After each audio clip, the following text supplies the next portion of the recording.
I'm with a special musical artist today.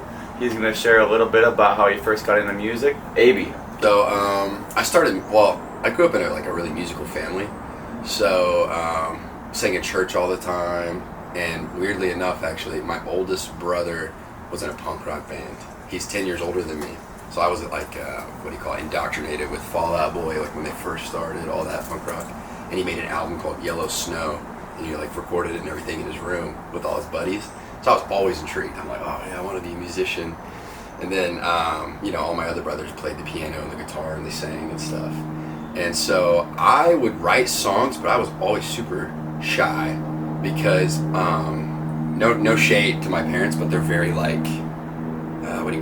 Mm-hmm. So they'd always be like, yeah, you're not good at singing, or like, yeah, you're not good at this, or yeah, you're not good at that. Just keep working on it, kind of thing. So I'd go and show a song, and they'd be like, So it wasn't until I was 14 when I really started opening up about it.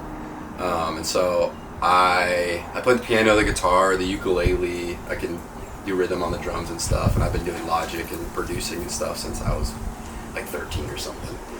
And I produced my first song when I was 14. It was called When It's Time. It's on Apple Music under my real name.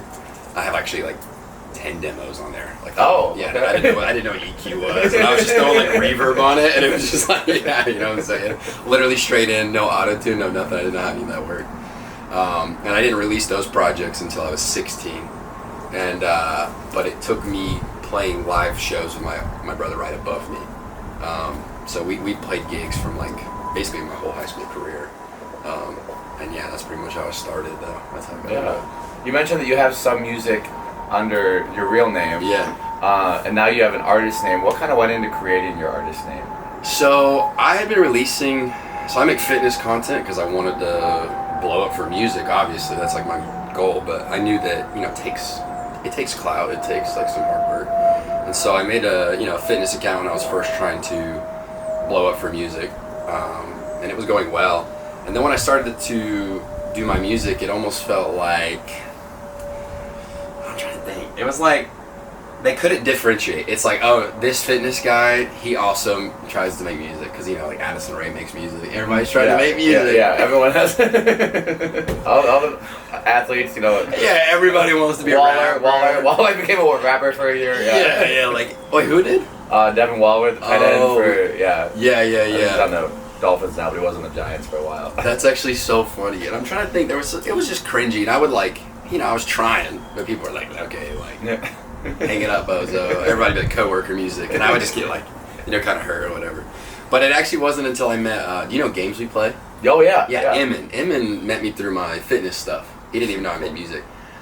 He invited me to one of his shows, and I went, and he was talking to me about it, and he's like, dude, why don't you just do a different name, and that could be a whole nother persona, and it's different than your fitness.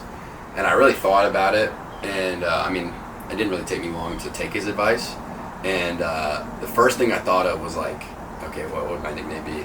And I remember thinking okay, well, the reason I do music is because of my brother Abe. That's why I do music, and I probably used to write every song about him. And so, and people have forgotten about him because he passed away when I was really young. I was 13. And then so it's and my family didn't really talk about him or nothing, so it's almost like he just disappeared. So I was oh, this will be a good way to always bring him up. I can always talk about him. And so I changed it to Abey because that was his nickname. Yeah. Is that something with your family that's difficult in a way, you writing songs about him, or what is that?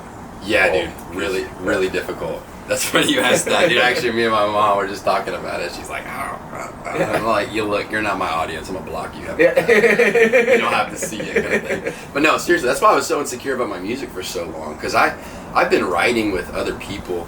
I don't mean to go off track. No, go, yeah. But I went to college. I got a singing scholarship in Wyoming, Western Wyoming. Oh, okay. Yeah. And so I studied there with a vocal coach, a writing coach, chord theory, all that stuff, right? And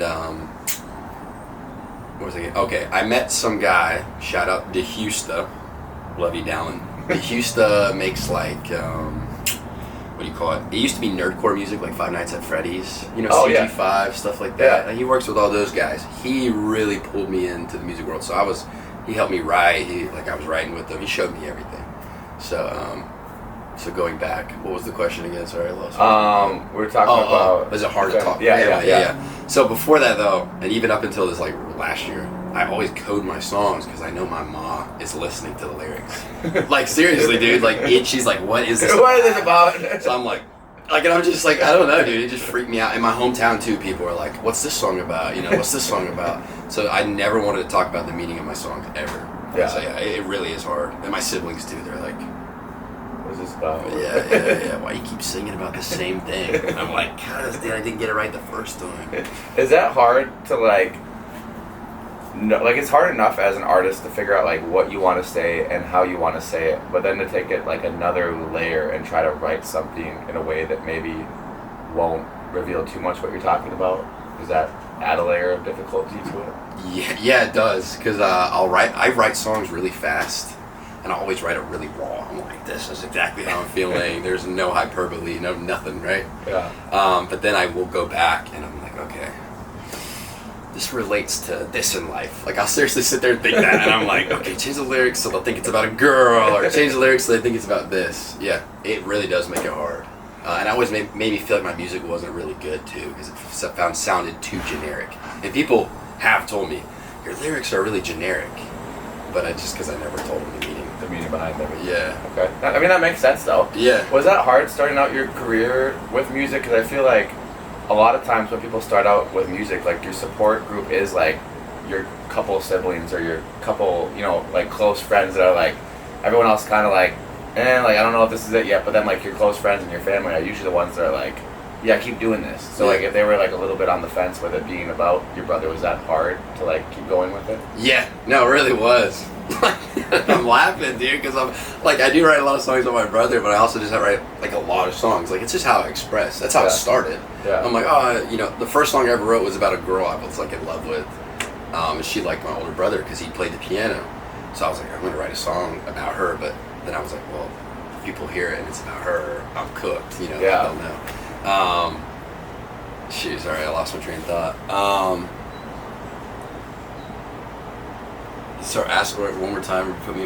Just when people start something new like music or something like that, usually family and like close friends are the ones that support. Was that like hard not having that support? Oh yeah. No, it really was. It was nice because like I never guessed. I never was like, am I a good singer? Am I a good songwriter? It was always like, and I'm like, oh, damn. So then I would like go to work for like a year and I'd be like, how about this project? And they're like, no. And I'm like, nah. And I would do it again and again and again all through high school and even college and even up until now.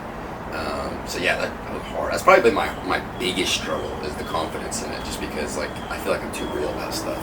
Yeah, I think that's good though. I think there is like a lot of fluff out there, and if you look at the content you make, I think that's one of the best things about the content. Like you provide real value in the examples of things that you do, whether it's the gym related stuff or the music stuff. It's not like you're trying to like water stuff down, I guess, at the end of the day, which is a lot of content stuff. Yeah. Did you always made your content like that, or is that kind of something newer that you've transitioned to? Man, used to.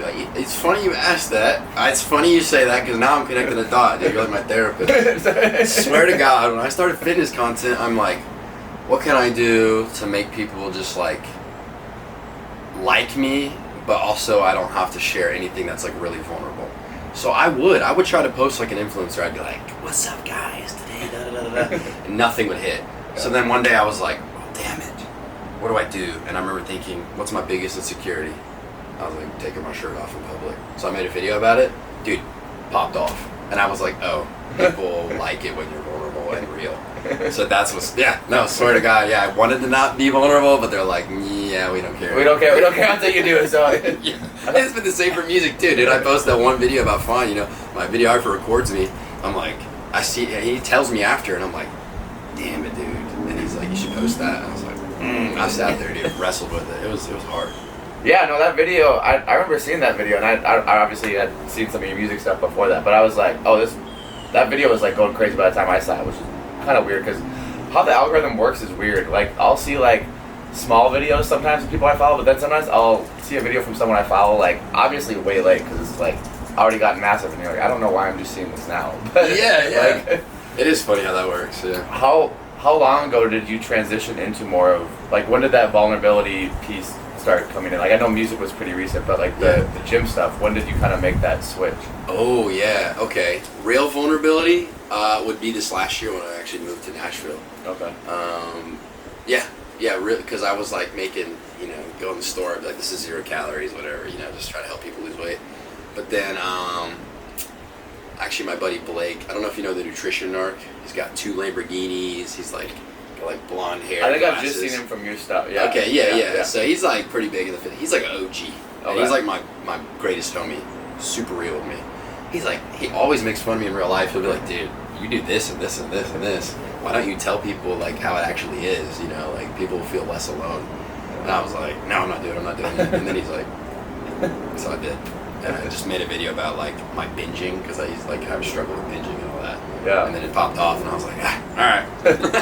No, I think it's a very real stuff. There's stuff that like I think I know a decent amount about fitness just from like my work background, but I think there's a lot of like intricate things that like unless you've been through certain things you might not know, and it's like interesting to hear just the reality of some things. Like you talked about bulimia and like different things like that are like super big issue in social media or like just people's image of themselves as a whole. So like seeing someone speak on that has a following is important, I think, in a lot of ways. And same way with your music, open about something that is kind of difficult for a lot of people to talk to, especially with, I think when that video came out, you had been going through some personal stuff too, which is like a time when you really don't want to be vulnerable, even more so than like a normal day. Like yeah, that's so funny. Yeah. No, it's true. I mean, literally, like, I'll just say it. I like to put it all in the open because it's like, I don't know. When people hide stuff, you're like, it's just awkward. you're like, okay, elephant in the room, dude. Like, either get better at hiding. Get better at hiding it. Yeah, something happened there. They were talking about something there. Yeah. No, my dad passed away in May, so like, actually, right, like a week after I met you, or a week before I met you. Wow. Yeah, because I had just come back from home when we went to Nella's release party. Yeah, literally. It was crazy. And and I just written some cool songs with like Chase Samala, you know him? Oh yeah, and Andrew Gomez. Okay. Yeah, and we wrote a song about my dad. And I was like, dude, I was going through it. I was like the fattest I'd ever been. I was just like depressed, all that. And I don't really know what sparked it, but I just remember thinking like, dude, I got a Hail Mary. Like, I can't keep trying to act like I'm something I'm not, because I think that's just gonna I'm never going to measure. So I was like, I probably should just meet myself where I'm at, and so that's when I started posting like that on the music page. I'm like, whatever. I don't know nothing to hide. Everybody knows. No, that was such a cool event because like I went there, I just saw that he was gonna be at the rooftop thing. Yeah. And met so many cool people there. I met you, I met John Harvey, who was super dope. John's a cool guy. Yeah, I like that guy. Yeah, such a cool event where it's just like, oh, well, now I know these people. Yeah. When you first moved out to Nashville, did you know anybody here, or what kind of pushed you to come out here? It was actually games we play. Emin. Okay. He does not live here. But bummer. I was getting excited. I was like, wait, he lives here? He's from here. Okay. He wrote with John and all those guys here. Like that's where he started. And Andrew, he put me on Andrew and all that. Okay. He's really my first connection. But no, I didn't know any of them. Emin's like, you should move to LA, or he goes, LA or Nashville.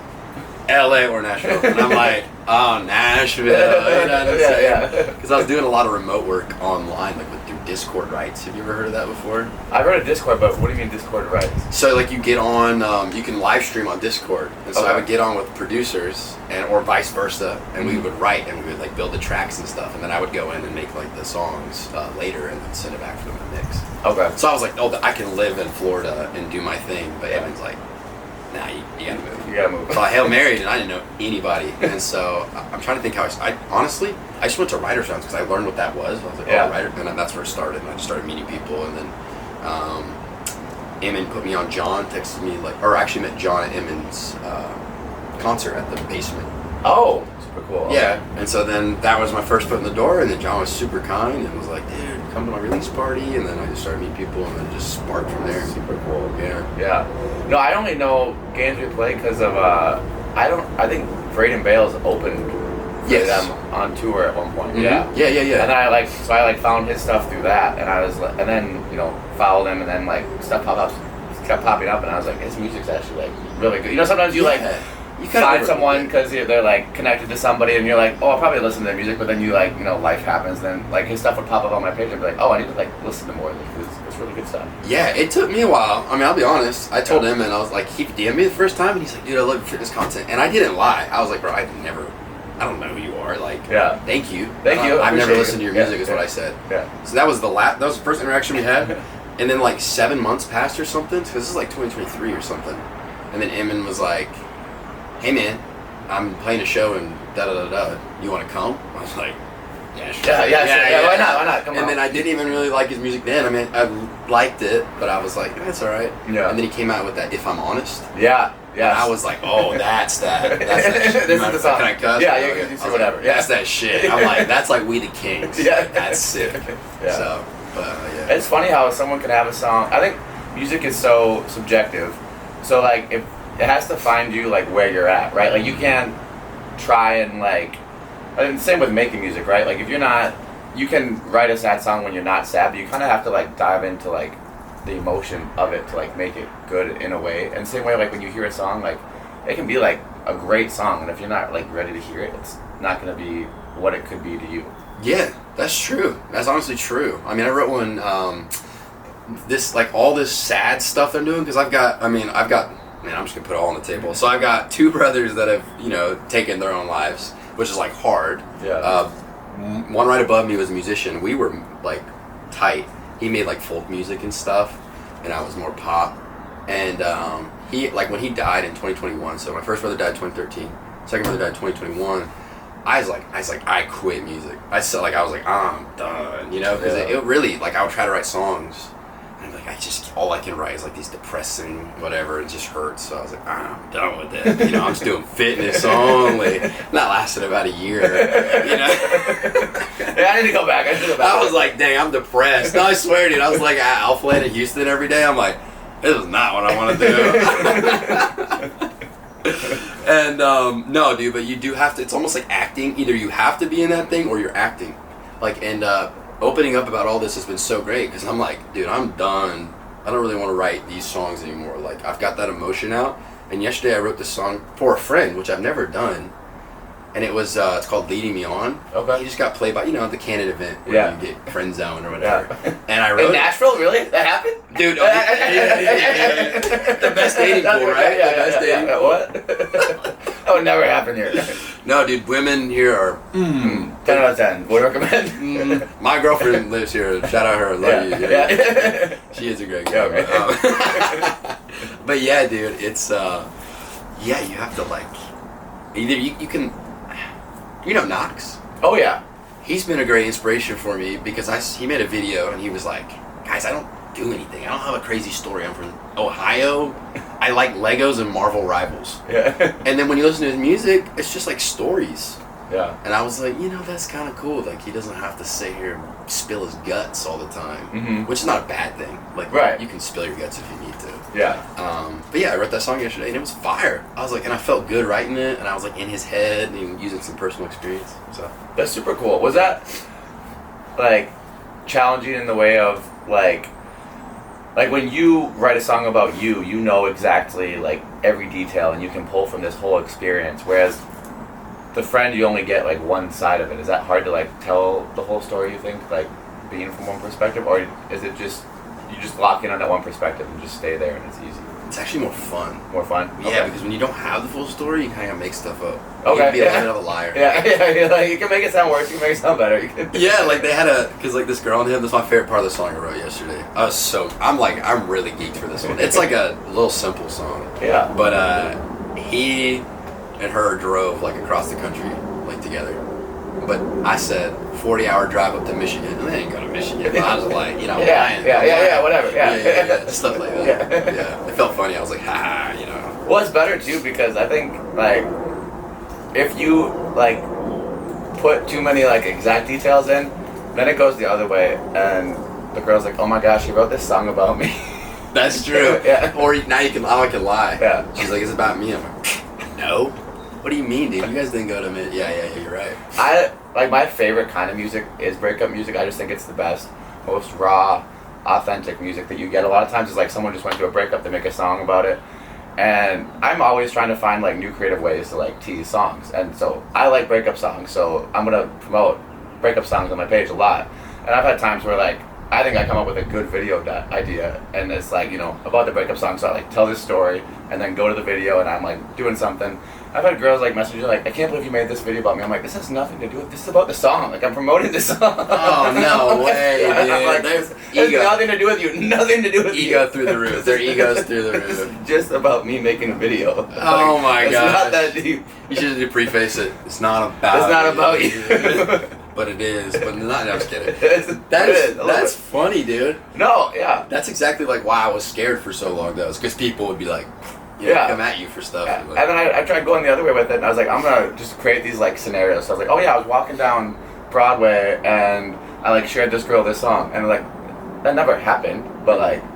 Yeah, but I created a video for that, and like I feel like everyone who makes content knows that this didn't happen. This is like a segue to get you to here to listen to this. And people that don't make content are just like, what this is a real story. Like, you could say anything online, people think like this is real. It's like, no, this never happened. dude, it's so true. It's so true. And they'll be like, and then I've had people in real life that'll be like, dude, is that real? I'm like, no. I'm like, you were there. You were there. What do you- My life's not that interesting. It just didn't happen, okay? Real life's lame. Yeah, real life's lame. This is just for here, okay?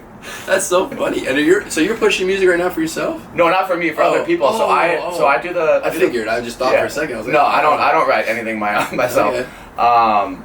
So I like doing the podcast interviews, but then I also like how this all started was me just trying to promote small artists with like music that I found. So I was always trying to find ways to like make videos to at least push music, because I always felt like if you make music and you push a song, it's like you saying, here, I made this, check it out. But if someone else shows you like, hey, this person made this song, go check it out, I feel like you're more likely to get buy-in from it. But I have had issues where like I promote a song, people think it's my song. I'm like, I don't make music, like I don't. Oh yeah. It's me sharing someone else's music.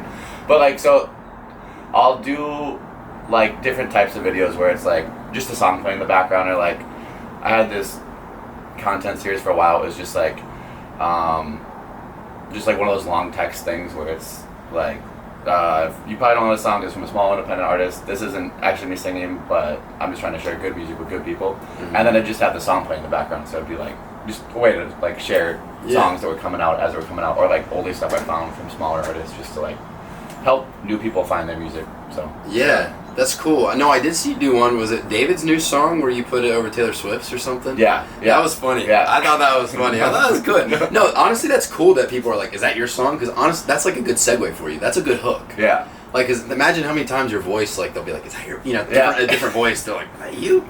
You're like, ah, yeah. No, I randomly had the idea, because Taylor Swift's album was obviously a big deal. Yes. And I was like, to it yet, how can I use it? Yeah, I haven't listened to it. I okay. probably won't. I probably won't. But we love you, Taylor. We love you. We love you a lot.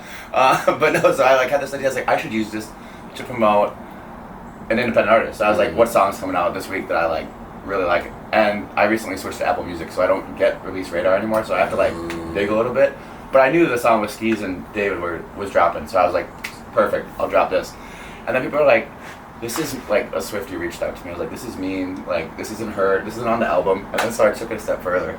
That one time with Juice WRLD back in like 20. Okay, I'm not gonna lie. I was like out of touch of the world from like 2018 to 2020. Mm-hmm. So I didn't even know, like, cause I was doing some refugee. I think he died in 2021, right? He died. I don't even know. Okay, I thought he died in 2020 or something. I know it was December 9th, but I couldn't tell you if it was 2020 or 21. Yeah, well, one of those two. I just remember that I went and helped these refugees, like kind of like a thing, because I was just, I was 18 and I was like, I need to do something with my life. I want to go to college right now. And I didn't have I had a phone, but I wasn't on social media. So he got famous and then died before I like even knew him. Yeah. So I made a joke video because I heard the song. And I didn't know him, right? Like, so preface. I didn't know that he had died or nothing. And I heard the song, roses are red, violets are blue. And I was like making fun of it. I was like on a video. I was like, that song's so dumb. Dude, they came for my neck. And then I learned who Juice WRLD was. And I was so you went. That's Swiftie, man. Be careful. Yeah, I know. I was like, well, that's why I was like, we're going to leave this off Instagram. We're not going to go here. That's funny. But the funniest thing is, notice, like, I think sometimes we take too seriously stuff that we post. And we're like, oh, people are going to examine this too much. And like, there's so many people that commented, well, not so many people, but some people that commented on the video, and we're just like, oh, I just love her music so much. And I'm like, you clearly did not have your sound on when you listen, because it's Kanye West though. There's no Taylor Swift in the whole video. It's just Kanye. Dude, that shows you. I guess I didn't even think about that. I want to write this down if you don't mind. People don't. Visual is really important for music content. I didn't think about It's that. really important, and that's why like it's hard because you want to put the captions on it so then someone can watch it and get something out of it. Like you have to like bring the viewer through the video without them hearing it, but then also provide interesting audio in case someone's listening, which I don't understand because I'm not watching content if I'm not listening to it. Like I always have the audio on, but there's a lot of people that just like scroll their phone with audio off, like when they're at work, when they're in the airport, whatever.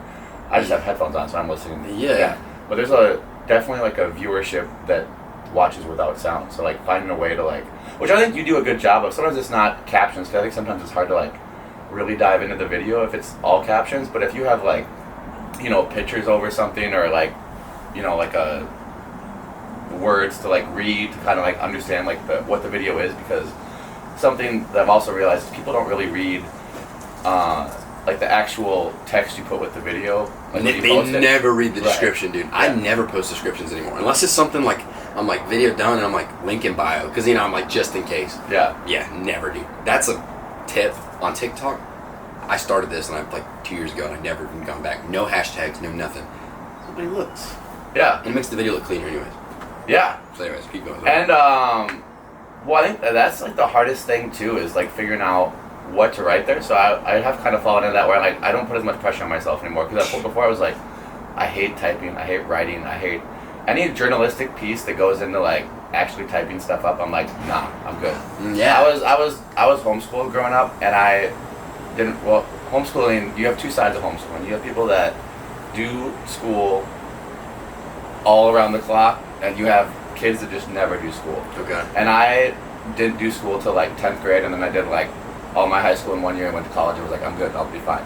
But like not doing school, like I'm like, I don't want to write things I don't have to. Like I feel like writing is such a waste of time. Like if it's not like something that like, now if it's something that like, obviously there's pieces of writing that are important, but like I just think like writing about something is hard. Sorry, I got sweat in my eye. You're good, man. Those masks, I used to wear that kind of mask when I was younger, because people told me one time, because I had blue eyes, they're like, you look like Christian Bale. And I was like, never take it off. Never. I'm like, I'm Batman. My one compliment, I was like, thank you. Thank you. Ladies, compliment a guy one time, I'll never forget it. Yes, I'll never forget it. I saw a post about that the other day. It was like, this woman like 7 years ago told me my hat looked nice, and I've never stopped wearing it. Bro, that is me. I wear the same thing. You'll see me in these scale bands all the time, because I get compliments. I'm like, bro, I'm washing these Johns every day. I got 5 pairs at home. These are the only pairs. Dude, I have 3 pairs. I can't wear anything else. Yeah, they're like slightly different shades. Yeah, anyways. it works out. But so you've mentioned that you're putting all of this new stuff together right now. What's kind of your plan as an artist, like going into like the end of this year, next year? What's like what the outlook look like for it? Okay, so I've got a big vision right now, a goal that I'm working towards, and I'm not gonna quit till I'm done. Okay. So this is from my background in social media, from like what I do. So this is how I know it can work. I want to open up for somebody, get something lined up by the end of the year, right? That's like, it's gonna happen. I gotta speak it into existence. Mm-hmm. I'm going to be spamming and being openly vulnerable and like trying everything when it comes to content. I've got my videographer working on everything. We've got stuff planned out. I'm trying to put out a song a week for the rest of the year. I meant to do that this year. I only got 16 out. That's okay. The crazy is good, and and the mixes were bad or whatever. But I just kind of had the philosophy. It's like just get it out there, and I can always remix or whatever. Mm-hmm. So, anyways, I'm gonna release a song a week for the rest of the year. I'm gonna post at least 3 times a day. I try to get on playlisting, but apparently that's just like gets your numbers up. It doesn't get you like people actually listening to you. That's what I've heard too. Is it like you'll get people that listen to your song, but it's hard to get like a retained fan from that experience because they're just listening to the playlist. I mean, you might have a few people here and there that like hear you on a playlist and they're like, oh, who is this? I'm gonna go check out more of his stuff. Yeah. But a lot of people are more like casual listeners from a playlist standpoint. Yeah, that's true. Yeah, I'll have to pick your brain about that more later. Real quick, I won't get off too off on a tangent. Yeah. I was talking. Somebody was telling me about some country gal Never heard of her in my life, and she's got like 4 million listeners, like songs with 300 million streams. I looked on her TikTok. This is for my social media brain. I know when an account's dead. I know all this stuff just from the sheer just muscle memory. She don't get her like to view ratio is horrible. She has no retention. She doesn't have any comments on there that are like real. There are a lot of bot comments. Yeah, and I was just like, oh my gosh, like this girl is a purely just pushed artist with no fan base. I'm like, I would rather die. Well, you can also bot streams. Yeah, and I heard that too. Yeah. So like you can have like, what you have to really look into is it's more about, like it's the same thing with the follow thing on social media, right? It's about, like you said, it's about the likes and comments. Same way that music isn't about the monthly listeners. Like when I first got into like fine artists, I thought it was all about the monthly listeners. That's like what establishes everything, and what it actually is making good music. That's the important part. But what it actually is, like, you can tell when someone has retention. I'll use Mike for example. You know Mike with a period. Oh yeah. Yeah. So he's got like 2 million monthly listeners. Not that many for what he makes. But you look at one of his songs and like the millions of streams he has per songs, because those people are listening to those songs over and over. It's not a bot that's listening to it one time and then like getting you a listener, and then another bot that's coming and listening to it. They're listening to the song over and over in their daily life, and that's like what actually, like, you don't get paid based off your monthly listeners. You get paid by your streams and quality, right? Isn't it? Like there's like a certain amount of time and all that. Yeah. I think there's something like 30 seconds or whatever it is they have to like listen to it or something. I don't know. And versus the monthly listeners like point something, or it's not point something, but it's like 10 seconds or something. Yeah. The song. Okay. Yeah. So, anyways, you were getting into how I'm getting there. Yeah. Okay. So, anyways, song week, whatever. I've got a lot of beat packs that I'm working through myself. I made a goal. Already did it. Plans are in action. I got writers, because I usually write on my own, because I just never really wrote with like other people for my own music. Mm-hmm. But I'm doing that now. I have writes lined up every week to pump out. We do like 3 or 4 songs a week, basically. I'll probably post them all, even if they're shitty, but I'll just like whatever, you know. Yeah. I paid somebody to fix my presets on my mixes, because that's my like biggest chink in my armor. I'm just not a mixer. I just can't do it. I can produce really good, but I'm not a mixer. So, anyways, song a week, posting 3 times a day, TikTok, Instagram, YouTube, going ham, and I think that's really all that's in my power, all in my control, and I will promote the hell out of it off of my main channels, off of my fitness, and, but it's going good so far, man. I mean, I started like doing this 3 weeks ago, like just going ham, and it's already exponentially grown. Oh yeah, no, I've noticed too. I was like, because before you had like, I had like 200 followers on Instagram. Yeah, and I didn't even see your music. I don't remember how I ended up finding your music page. I don't remember if we were messaging or if it got suggested or what happened. But I remember like finding it and being like, oh, this isn't like obviously as big as the fitness channel or whatever, but like still cool that, you know, there's this. But like, and then now I see it like on my page all the time from what you're doing. So I'm like, did you just? That's why I was asking. Like, is this more like now, or are we like jumping in and out? Like to obviously, you, like you said, you're doing something new now that's like pushing it more, because it's ending up on my page a lot and I'm seeing a lot of different stuff, which is cool. Yeah. What you kind of mentioned how you have like a social media background. So what have you taken from like what you know about social media and put into like the last 3 weeks that you feel like has really made it get there? Like, is it just the 3 times, or is there another piece to it that you feel like you've changed with it to help grow a lot? Yeah, it's not really the number. It's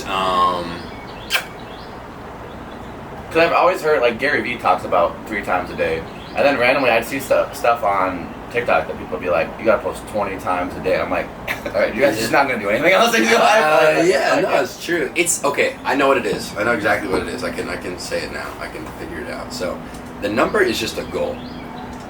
It's the practicing the muscle and actively being involved with what people are reacting to. So you throw shit at a wall, right? Mm-hmm. You're gonna get a reaction every time. And if you get no reactions, that's still a reaction. And so from my social media experience, I have made over like 5,000 videos just on TikTok. I used to make YouTube videos, all this stuff. I know what people like about me. I've done some weird stuff online. I have really big eyes. I always squint. It's like an insecurity in my mind when I was little, because people are like, you look like a Pixar character, right? So for a while, I would open my eyes like that, and people, like millions of views, right? You know, I just found things that people like, and I just, you know, it switches over time, whatever. So with music, I went through all my videos. I was like, what is like getting views? And I realized when I'm vulnerable and I'm talking, that's different because people in the music world just be posting lyrics, lip sync videos all the time.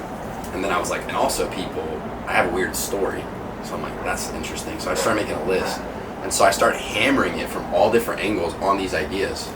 And so 3 times a day, I'm like, it's more than that. I make more videos than that, but I'll be like, boom, boom, boom, think. And then new ideas pop up, or people message me. They'll be like, I don't really like this video because X. And then I'm like, okay, more information. And really, it's just kind of like that. Posting and throwing it out there guides you. You just have to listen to like what's going on. So that's what's happened. That's literally what happened. Oh, no, that's... And then you can kind of like just approach that, and that's like what's helped You just grow. Yeah, dude. Like I'm like hammering it. I feel bad. Like rest in peace to Abe, but like people are like loving the story. So I'm like, I'm digging up stuff from my Snapchat. I'm like, yeah, it hurts. I'm like, let's do it. And dude, they're eating it up. And I say they're eating it up. It's like it's healing for me. And I've noticed people too are like, oh, man, I never talk about this. So, anyways, that's just one angle. But that's why posting multiple times a day is important because you hone in on like what people are kind of messing with. Yeah. So. No, that's super interesting too, because I think that, you know, when you're making music, there's always like, you follow small artists of some type. Yeah. Yeah, me so you know, like honestly, every time I see you post something, I'm like, dude, I love that you know that guy. Yeah. It's not that I'm saying I'm like in the know-how. Right, like, but yeah. that's like my favorite hobby. Yeah.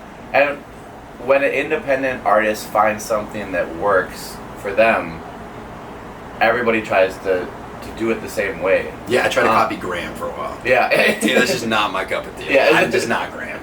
Yeah. I can't do this song, this sound or whatever. Yeah, and I think that, I don't think there's anything wrong with trying something that somebody else has tried and seeing if it is your cup of tea and it works for you. But like, I think when you make something like what you're doing with your experiences, that's something that like can't be replicated because that's just real life. That's just something that like happened in your life and is a part of you and you're sharing. And I think when you're going through your feed and you're looking at different videos and you're like, oh, this is another one of these videos, this is another one of these videos, and then it's like, wait, what's this? This is a new piece of content that I haven't seen, and that I think separates you from a lot of other small artists, which is cool. In a good way. But yeah, no, I appreciate that. Yeah, or in general, you're saying that too, but I also appreciate you saying that too. Yeah. No, really. I mean, you just have to let go of your ego sometimes. Your ego and your taste, man. I just learned this, so I'm not a guru. I learned this on YouTube, so take it with a grain of salt. But like your ego, I learned that you have an ego death, right? You're like, I'm capable of X. I only do the work that's this good. And then in the same breath, your skill level's like here, right? And so if there's a gap and you're like not willing to post in the gap, you're cooked. Yeah. And so like, dude, I know why some of my videos are cringy. I know it's bad. I know like I'm not a lip syncer, but I don't know how to lip sync for my life. I suck at it, dude. Yeah. It's a skill. I'm always like a second behind. Dude, I know. And then it's like the face you make, it looks cringy or something. I'm like, bro, oh my god, like. Yeah, you see that. If you see my page, I'm so sorry. Like, I just can't lip sync. I'm trying really hard, dude. My videographer is coaching the hell out of me. He is, because he does a ton of music videos. But yeah, man, it's just like doing stuff that's unique. Just trying shit out, honestly. Yeah. Yeah. Well, that's the best way to grow, right? Is trying new shit. It's funny you mentioned the term ego death, and I just popped in my head. The first time I ever heard the term ego death was a song that was put out by Kanye West, and it was called Ego Death. Oh, no way. I don't know that one. And who Kanye is just a funny juxtaposition. That guy is not gay, though. Look, oh my god, dude. I mean, definition of whatever it takes. Whatever it takes. Probably clip that so nobody thinks we're... Yeah. No associations. No associations. No comments. It's gone too far. Yeah, no comments. Yeah, keep them off. Well, that was the other thing with the Taylor Swift videos. Everyone's like, oh, you're a big Kanye supporter. You're like, no. Wait, no. It was just a funny joke. It's a funny joke. Can we chill? Let's not read into it anymore than that. Yeah. You also thought Taylor Swift sang this, so let's just cut it. That is funny. So is there anything else that you'd just love to share with your fans, supporters? About your music? Man, honestly, no. I'm just excited to finally be like. It's just okay. I'll just say this. This is something I've been thinking about. And I like you asking me to come on this podcast. It's like huge for me because I've been so insecure about my music. Like it's very vulnerable. I never thought I was like really good or nothing. But I knew that I just needed to work hard. Right? I've been doing this I don't know, basically my whole life, but like professionally and like actually making a little bit of money here and there. Yeah. Almost 10 years. So like, and I put some shit out, you know. I've done some shit. I like cringe when I look at my TikTok, you know what I'm saying? But I'm just like finally happy that I'm reached the people that like my music. Because it is subjective and it just feels really good and I don't want to let go of that feeling. Yeah, and I think, you say like, you've been at this for 10 years, you feel like you put out stuff that's shit. And I think like at the end of the day, music is an expression of what you're going through in your life. And I think that, like you said, when you're being honest with yourself and, like you said, it's subjective, but I think you've done such a good job of going through so much in your life that it's like, when you decide you want something, like you want to become a music artist, right? 10 years ago, let's say that was when you decided it. You decide, I want to be a music artist. And you want it, obviously you're like, well, I decided today I wanted to be a music artist, so I want to be a music artist today. That's like the day I'm supposed to be a music artist. Yeah. And we don't get to pick when we're supposed to be something in life. We just get to like go on the journey and try and figure it out. We don't even necessarily know what we're supposed to do, but we decide we want to do something, so we go and do it. And I think you're a really good example of someone who has kept hammering and kept working on what you want to do. And you're at a point in life now where you've been through all these different experiences that other people have been through in different ways, and you found a really great way to share a positive light on these things and encapsulate all the things that have happened, and whether it's the trauma, whether it's taking care of yourself, growing in different aspects, you found a positive outlet to help other people with it. And it's coalesced into this thing where your music and your fitness and your life story all get to work together to like be what you wanted to be 10 years ago, and you get to put this out for other people, which is super cool. Dude, that's really sweet of you. That's really succinct and like well thought out. Don't fuck up the clip, Jake. Don't fuck up the clip. Did you find that? No. I'm serious, bro. That was like smooth as butter. No, I don't know what I was gonna say. I started saying coalesced. I was like, don't be Trump. Don't Trump. It's not wrong. No. I seen it. Kanye and Trump in the same podcast. Yeah, we're cutting off. Well, we'll end it with that. Thanks for coming on, man. Dude, thank you seriously, Brad. Yeah, I appreciate it.